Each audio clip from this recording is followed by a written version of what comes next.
Parábola del perdón, temporada 4, acerca de las parábolas. Este ya es el episodio 3 de estos podcasts y hoy nos vamos a centrar en una parábola que justamente trata de explicar Jesús cómo debemos perdonar. Y se encuentra en Mateo 18, 23 al 25. Para retomar, quiero decirte que inicialmente, pues obviamente la mayoría de historias de Jesús fueron a través de las parábolas. Parábola que significa en griego parábole, que significa comparación, alegoría, y es una historia sencilla para enseñar una verdad.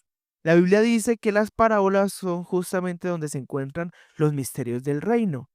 Y Jesús dijo que la primera parábola que debíamos entender y comprender profundamente para poder entender las demás es la parábola del sembrador, que ya revisamos en el episodio 1 y un poco en el 2, por si quieres retomar y poder comprender.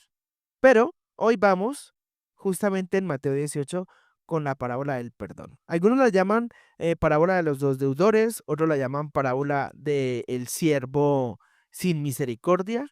A mí me gusta llamarla parábola del perdón. Igual, no importa el nombre que le pongas. Lo importante es que es una historia que justo vamos a leer en este momento. Y voy a leerla, dice aquí así. Mateo 18, 21.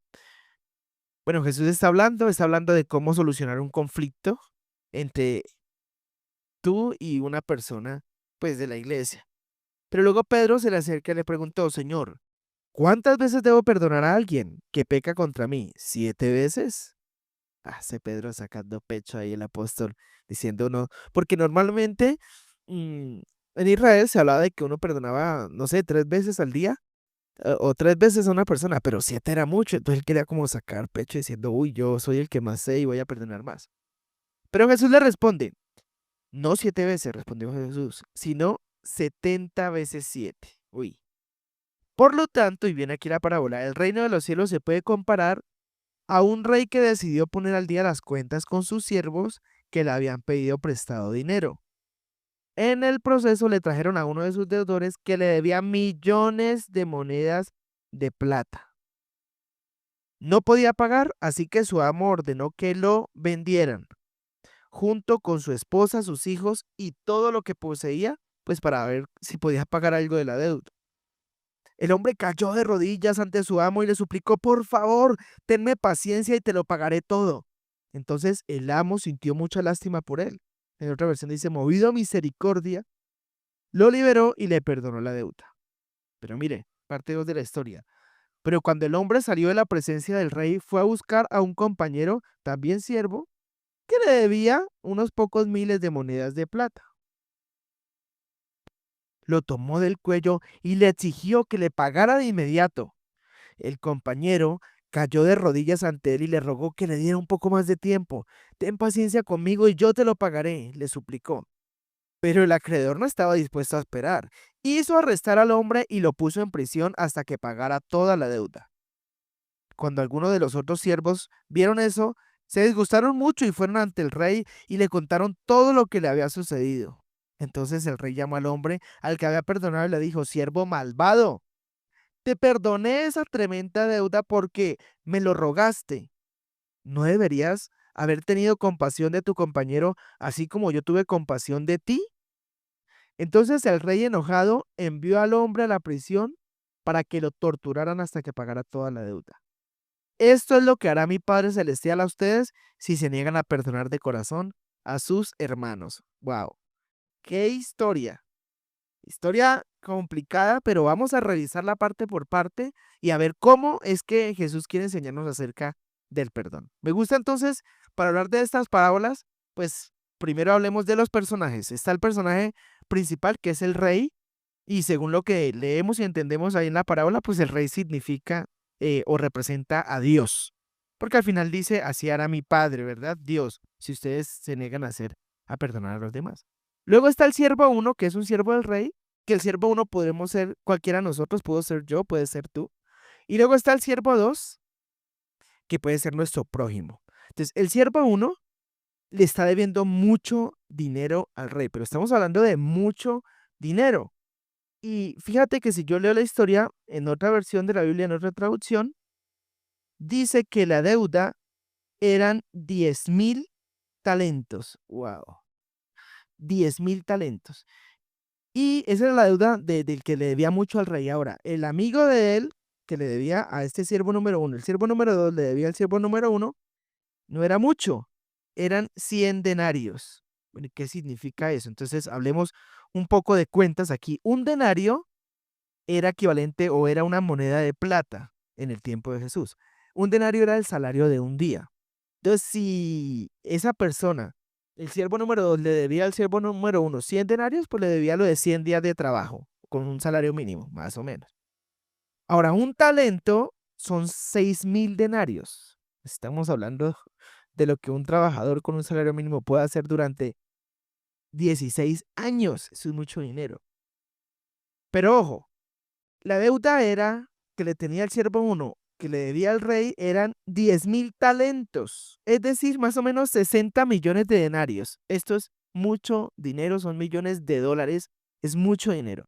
Es decir, que entonces retomo, el siervo uno le debe al rey 60 millones de denarios. El siervo 2 le debe al siervo uno 100 denarios nomás. Es mucho lo que se le perdonó al uno y al otro no se le quería perdonar. Ahora, pero ¿por qué quise tomar como este tema de mirar exactamente cuánto eran los denarios, las monedas y etcétera? Porque lo que pasa es lo siguiente, este siervo número uno tenía una deuda totalmente impagable, era imposible pagar cualquier tantos millones y millones de toneladas de oro, porque en ese momento los talentos ya los pesaban en oro, los denarios eran en plata, pero hablábamos de toneladas de oro. No lo podía pagar, o sea, prácticamente Jesús está siendo un poco, podríamos decir, usando una exageración para decir que era una deuda impagable la que tenía con su rey.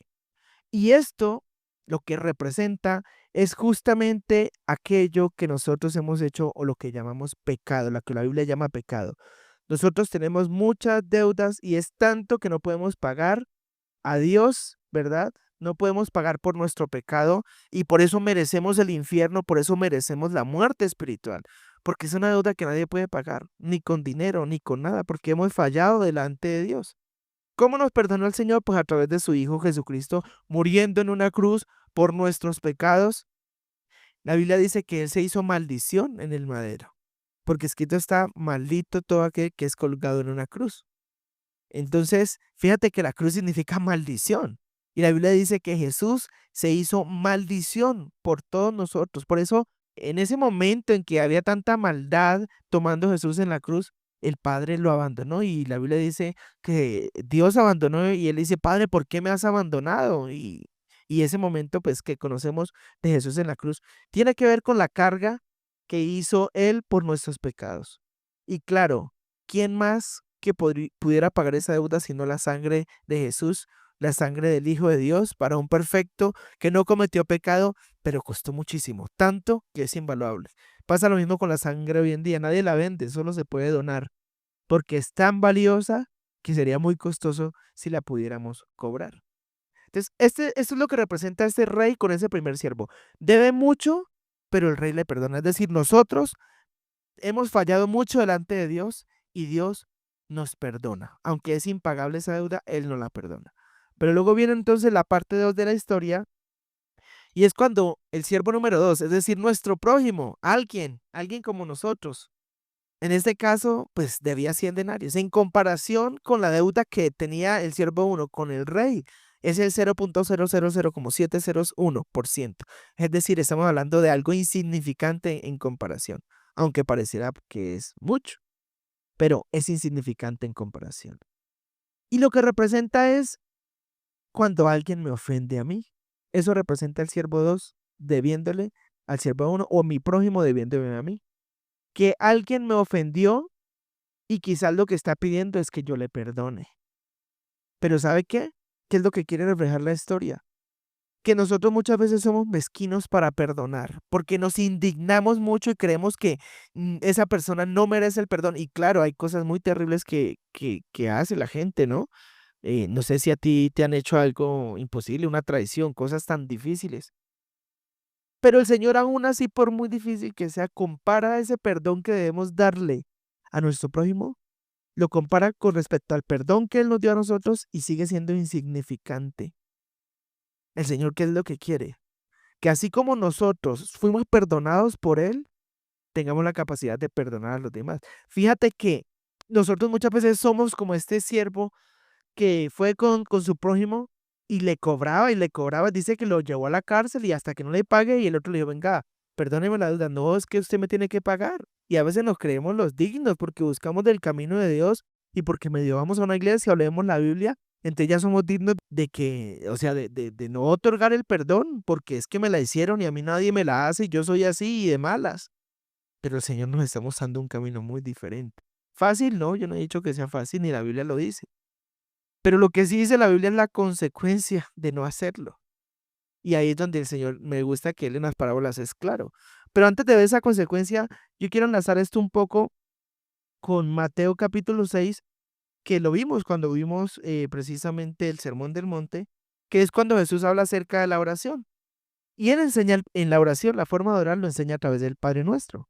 Yo creo que todos hemos escuchado al Padre Nuestro. Pero recuerda que ahí dice, y perdona nuestras deudas, así como nosotros perdonamos a nuestros deudores. En otra versión dice, perdona nuestros pecados, así como perdonamos a los que pecan contra nosotros. Wow. En esta oración el Señor está volviendo a hablar del principio que está explicando en esta parábola totalmente claro. Si tú quieres que Dios te perdone, tienes que estar dispuesto a perdonar. Porque es mucho más lo que Dios te perdonó que lo que de pronto el perdón, aunque parezca mucho aquí en la tierra, signifique contra otra, que hay que tener contra otra persona. Ahora, entonces, ¿por qué te hablo del Padre Nuestro? Porque recuerda que el perdón no se trata si la persona se lo merece o no, porque nosotros no merecemos el perdón de Dios y Dios ya nos lo otorgó. ¿Para qué es el perdón? Para que tu corazón sea sano, para que tu corazón esté libre de opresión, esté libre de tristeza, de rencor, de raíz de amargura. El perdón libera tu corazón. Hay veces uno dice, bueno, pero o cuando uno tiene que pedir perdón, pero yo pedí perdón y no me lo dieron, se burlaron, quedé mal, quedé en ridículo. No importa, tú libera tu corazón. A mí me gusta mucho ese otro texto donde Jesús habló de las ofrendas y llega y dice, si tú llevas una ofrenda al altar y te acuerdas que alguien tiene algo contra ti, no entregues la ofrenda. Primero ve y reconcíliate con tu hermano y luego vienes y entregas la ofrenda. Para el Señor es más importante tu corazón que un billete o que una moneda. Para el Señor es más importante nuestro corazón sano. Entonces, Él dejó el perdón para que seamos libres. Si tú no puedes perdonar, por eso es que tienes esa raíz de amargura y por eso mantienes con esa cara de puño y por eso es que precisamente tu corazón está arrugado, tu corazón está duro. El Señor te dice hoy, suelta, libera, perdona. Ah, que es que se lo merece. No, no se lo merece la persona, es cierto. Pero te voy a decir una cosa, hay gente que dice es que el que perdona olvida, y yo no he visto ese versículo en la Biblia, no. Si tú perdonas, no quiere decir que olvides. Significa que cuando lo recuerdas ya no sientes dolor. Eso es el perdón. Tú tienes la memoria intacta. Ah, recuerda lo que pasó, pero ya no vas a tener ese dolor, ese vacío, esa tristeza, porque tú ya sueltas eso y se lo dejas al Señor. El Señor dijo, mía es la venganza, yo pagaré. Así que en ese momento tú puedes estar tranquilo. Pero me preocupa es lo que dice el versículo 35. Eso es lo que les hará mi Padre Celestial a ustedes si se niegan a perdonar de corazón a sus hermanos. ¿Y qué es? Pues me devuelvo al versículo anterior. Entonces el rey enojado envió al hombre a la prisión para que lo torturaran y pagara hasta que pagara toda la deuda. Esto, mis queridos, se refiere al infierno directamente. Jesús en cada parábola fue muy claro con el cielo y el infierno. Y el Señor dice, algún día yo voy a ser el juez. Hoy en día soy el abogado. Hoy en día les ayudo delante de mi Padre, pero algún día seré el juez y estarás ante un juicio, ante el trono blanco. Y ahí me darás cuenta. Y si tú no has perdonado, para el infierno. Así de sencillo. Yo no te voy a perdonar. No eres digno de mi perdón, porque no ofreciste lo que yo te di. ¿Duro este episodio? Sí, es duro, porque nos confronta mucho con nuestro corazón, pero es necesario. Es muy necesario. Mira, hay veces el orgullo es el que no nos permite perdonar. Hay veces las cosas no son ni tan difíciles. Claro, hay situaciones que son muy difíciles y solo Dios te dará el corazón para perdonar. Pero hay otras que son discusiones con tus hijos, con tu esposa, no necesariamente una traición, no necesariamente cosas de verdad que marcan, sino a veces son cosas que no son trascendentales, pero que el orgullo nos lleva a ponerlo de una manera fuerte y con indignación. Pero justo cuando morimos o cuando muere la persona con la que estamos ofendidos, ahí sí decimos: "Ay, me hubiera podido reconciliar, ¿por qué no tuvo un momento, un tiempo más, para poder pedir perdón?". Entonces, yo creo que este episodio te muestra que es súper necesario que Dios hable a tu corazón como lo está haciendo ahora y que puedas liberar, entrega en manos de Dios toda esa carga. Su palabra dice: "Vengan a mí los que están trabajados y cargados, que yo los haré descansar". Entonces, ya no andes más con esa carga de falta de perdón o con ese pasado que te arrastra, esa depresión en la que estás hundido. Suelta eso, deja en el Señor tus cargas, deja que Él dé la venganza, suelta. No te digo que olvides, pero ya no sientas dolor al recordar y deja todo en manos del Señor. Perdonemos, perdonemos a nuestra familia, perdonemos de hecho a un líder espiritual que te hizo lo malo algún momento. Él le dará cuentas a Dios, pero perdonemos si en el trabajo te hicieron mal. Perdonemos, perdonemos, soltemos eso. Los errores de nuestros hermanos no son para nada comparados con nuestros pecados que a veces son ocultos, que a veces nos avergüenzan y los tenemos tapaditos y ojalá nunca nadie se entere, ¿cierto? Que son tan grandes, pero que Dios ha estado dispuesto a perdonarnos. Entonces, ya para finalizar, quiero decirte que por muy duro que sea, debemos perdonar porque hemos recibido perdón. De gracia hemos recibido, demos de gracia. Y lo que te dije hace rato, perdón no es olvidar, perdón es que cuando me acuerdo ya no siento dolor porque estoy libre y tengo mi corazón sano. Y yo te digo, si no tienes tu corazón sano, Jesús es experto en renovar nuestro corazón. ¿Qué tal si decides hoy acercarte a Él?